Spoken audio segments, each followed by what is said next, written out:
Hai teman-teman, tahukah kalian siapa Jenderal Sudirman itu? Beliau adalah seorang perwira tinggi pada masa Revolusi Nasional Indonesia. Menjadi panglima besar Tentara Nasional Indonesia yang pertama, yang secara luas terus dihormati di Indonesia. Kira-kira apa saja ya yang dapat kita teladani dari tokoh ini agar kita meningkatkan nilai dasar ASN kita yang berakhlak? Yuk kita telusuri. Jenderal Sudirman lahir 24 Januari 1916 dan meninggal 29 Januari 1950 pada umur 34 tahun. Jenderal Sudirman tumbuh sebagai seorang siswa yang rajin. Ia sangat aktif dalam kegiatan ekstrakurikuler, termasuk salah satunya mengikuti program kepanduan yang dijalankan oleh organisasi Islam Muhammadiyah. Saat di sekolah menengah, beliau mulai menunjukkan kemampuannya dalam memimpin dan berorganisasi, dan dihormati oleh masyarakat karena ketaatannya dalam beragama. Setelah berhenti kuliah keguruan, pada 1936, ia mulai bekerja sebagai seorang guru, dan kemudian menjadi kepala sekolah di Sekolah Dasar Muhammadiyah. Beliau aktif dalam kegiatan dan menjadi pemimpinan kelompok pemuda Muhammadiyah pada tahun 1937. Bahkan setelah Jepang menduduki Hindia Belanda pada tahun 1942, beliau tetap melanjutkan mengajar. Pada tahun 1944, ia bergabung dengan Tentara Pembela Tanah Air atau PETA yang disponsori oleh Jepang. Setelah Indonesia merdeka, beliau bergabung dalam Tentara Keamanan Rakyat atau TKR dan diangkat menjadi jenderal pada akhir tahun 1945. Jenderal Sudirman terus berjuang dalam mempertahankan kemerdekaan Indonesia. Salah satunya adalah pada tahun 1948, beliau menghadapi pemberontakan dari dalam, yaitu PKI, dan juga ancaman dari luar, yaitu melawan Belanda ketika agresi militer kedua dengan melakukan perang gerilya. Berikut contoh nilai adaptif yang kita dapat lihat dari Jenderal Sudirman. Kala itu ketika melawan Belanda, kondisi perang yang dihadapi Indonesia yaitu kekuatan persenjataan serta kualitas tentara yang tidak terlalu kuat. Sebaliknya penjajah memiliki senjata yang lebih kuat, kualitas yang lebih baik serta jumlah yang lebih banyak.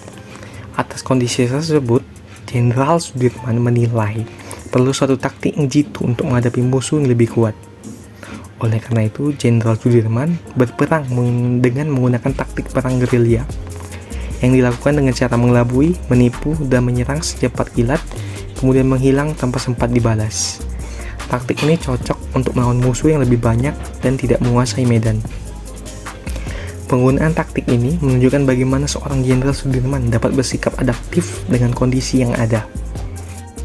Strategi perang gerilya berhasil memecah konsentrasi pasukan Belanda serta membuat TNI dan rakyat Indonesia yang bersatu berhasil menguasai keadaan dan medan pertempuran hingga akhirnya melalui puncak perlawanan pada 1 Maret 1949 di seluruh wilayah Indonesia berhasil memukul mundur Belanda.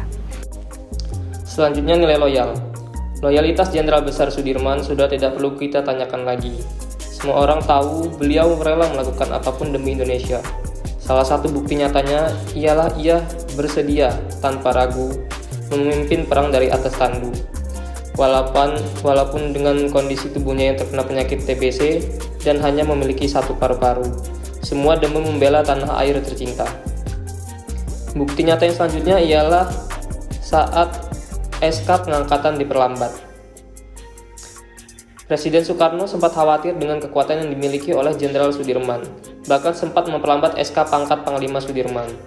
Ketika Jenderal Sudirman ke Jakarta naik kereta api, ia disambut luar biasa oleh masyarakat, karena Jenderal Sudirman seperti legenda. Beliau tidak pernah ke Jakarta, tetapi ceritanya didengar oleh rakyat banyak. Itu menunjukkan betapa Sudirman memiliki kekuatan luar biasa, bahkan bisa mengalahkan Bung Karno. Tetapi itu tidak digunakan oleh Sudirman. Beliau tetap loyal kepada pemerintah. Kita sebagai ASN harus meneladani loyalitas beliau, bagaimanapun kondisinya demi negara. Akhir kata, mengutip ucapan beliau, "Robek-robeklah badanku, potong-potonglah jasad ini, tetapi jiwaku dilindungi benteng merah putih. Akan tetap hidup, tetap menuntut bela siapapun lawan yang aku hadapi." Jenderal Besar Sudirman.